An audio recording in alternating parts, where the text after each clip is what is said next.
Acho que um tema que é super importante para a gente falar aqui é o atendimento do recém-nascido quando ele nasce, né?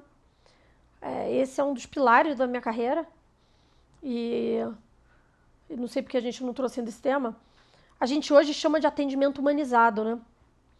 E às vezes algumas pessoas que estão começando a conhecer a humanização no parto ficam achando que a gente quer ficar abraçando árvore. A gente até quer abraçar árvore, mas não é bem isso, né? O atendimento humanizado do recém-nascido, na verdade, deveria se chamar atendimento baseado em evidência, né? A gente sabe que hoje o atendimento padrão, até porque tudo que é padrão costuma não dar certo, de um modo geral, uma mesma coisa funciona para toda a população que nasce, ele hoje não é focado mais na evidência, ele é a manutenção de conhecimentos antigos que continuam no rolê de fazer, né? Não faz muito sentido.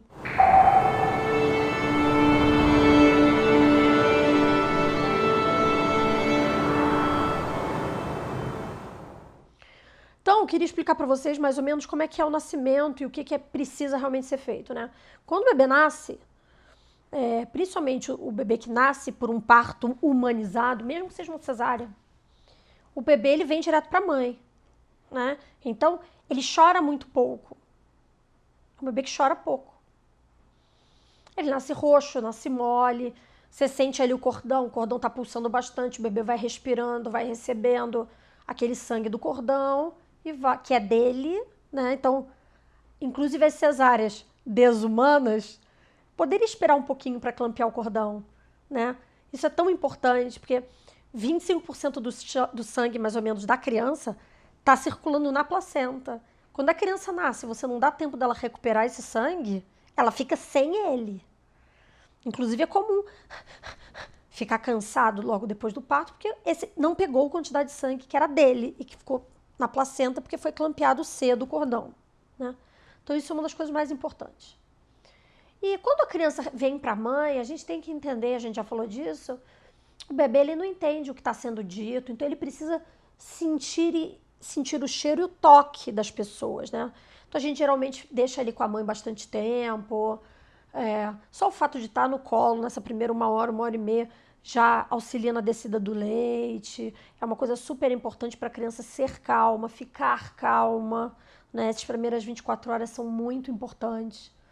Depois a gente pede para o pai tirar a camisa, para o bebê também ir para o colo do pai, fazer a mesma coisa.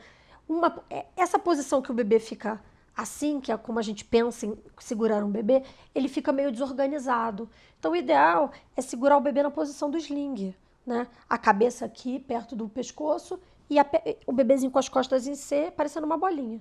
Essa é a posição ideal, né? O bebê fica calmo, fica totalmente contido e vai se acalmando ali, reconhecendo os cheiros e tal. Então, de diferente já para o parto tradicional, no parto tradicional, o bebê nasce e o pediatra já leva, se for necessário, se o bebê for de termo, até que hoje é possível deixar com a mãe também pelo tradicional. Mas tem muita gente que não se atualiza e que não sabe disso, né? Tem muita gente que ainda tira o bebê para aspirar nariz, tem gente que ainda enfia sonda no ânus da criança para examinar e ver se não tem ânus perfurado. Não precisa disso, sabe? A criança está respirando bem, para que você vai aspirar o nariz, gente? Já está provado que não precisa, né? Então, muita gente ainda faz, em muitos hospitais bons. Então, primeira coisa é isso, manusear minimamente o bebê, né? Eu, particularmente, no primeiro dia, eu só peso. No hospital, o peso é obrigatório. Quando faz um parto domiciliar, o peso é uma questão que a gente sabe que o bebê vai perder 10 a 15% do peso. Então, se você não pesar no primeiro dia, você não vai saber qual foi o peso de nascimento. E muitas famílias querem essa informação, tá? Tem gente que não liga, mas a maioria quer. Então, a gente pesa no dia do nascimento. Eu, por exemplo, eu não meço a criança e o tamanho da cabeça na hora que a criança nasce. Não vai encolher a cabeça. A criança não vai encolher de tamanho, nem crescer de um dia para o outro. E é muito desconfortável para a criança esse tipo de manipulação logo que nasce. A criança ser esticada para poder medir, ela começa a fazer isso com o braço. Tem muito choro, né? A gente tem que evitar o choro nessas primeiras 24 horas. Então, esse tipo de manipulação a gente não faz, tá? Outra coisa que todo mundo faz, que é a questão do colírio. O colírio, ele é o colírio de nitrato de prata, que é um método que chama CREDE. A gente sabe que ele funciona para evitar conjuntivite por gonococos, que é uma doença venérea, né? Então isso advém de um tempo em que ninguém fazia pré-natal, ainda tem uma parcela da população que não faz, mas só para você ter uma ideia, quando hoje a gente procura, né, a mulher faz o pré-natal, faz o swab vaginal e cresce uma clamídia, por exemplo, que é uma outra bactéria, o credê não funciona. Então para que a gente vai usar credê numa paciente que o filho cujo não teve, ela não tem gonorreia? Por que eu faria um remédio para gonorreia numa pessoa que não tem gonorreia? Você tomaria um remédio para gonorreia sem ter gonorreia? Não. Eu também não. Por que a criança toma mesmo? Tem motivo. Para você ter uma ideia, a gente usa o mesmo nitrato de prata para queimar granuloma de umbigo. 60% das crianças que usam o colírio de nitrato de prata têm conjuntivite química. Quer dizer, eu usei para evitar uma conjuntivite, mas na verdade eu causei outra. Os hospitais, os bercinhos dos hospitais são manchados com colírio, porque ele é cor de ferrugem, ele mancha coisas. Imagina o que ele não faz no olho do seu filho. Então, se você tem um pré-natal, se você não tem gonorreia, diga que você não quer o colírio, pelo amor de Deus. Você procura um médico para te ajudar a parir, por que não ter um médico para ajudar o seu filho a não passar por essas coisas? Então, essa é a primeira coisa que a gente já não faz, né? Por exemplo, vacina, né? Vocês já sabem que eu sou a favor de vacina, mas não precisa vacinar na hora que nasce se a mãe não tiver hepatite B e tiver pré-natal, né?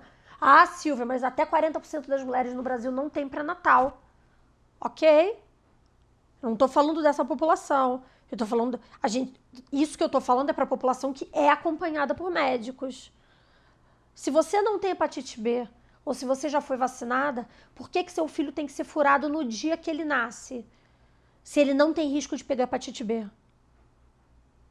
Então, eu sou a favor da vacina, mas não no dia do nascimento, tá? Banho. O hospital tem mania de dar banho. E pior, dar banho de banheira. A criança chora, chora, chora, chora, chora. Então, pra quê? O seu bebê, novo ou mais velho, ele vai nascer com vernix. Pode ser que você veja aquela gosma toda, né? Aquela cera no corpo. Se ele tiver mais de 40 semanas, provavelmente você não vai ver, mas ele é todo macio. Depois que você dá o primeiro banho, a criança começa a descascar. Então, assim, qual é a pressa, primeiro? Outro, o primeiro dia é o momento de ficar com a criança aqui, ó.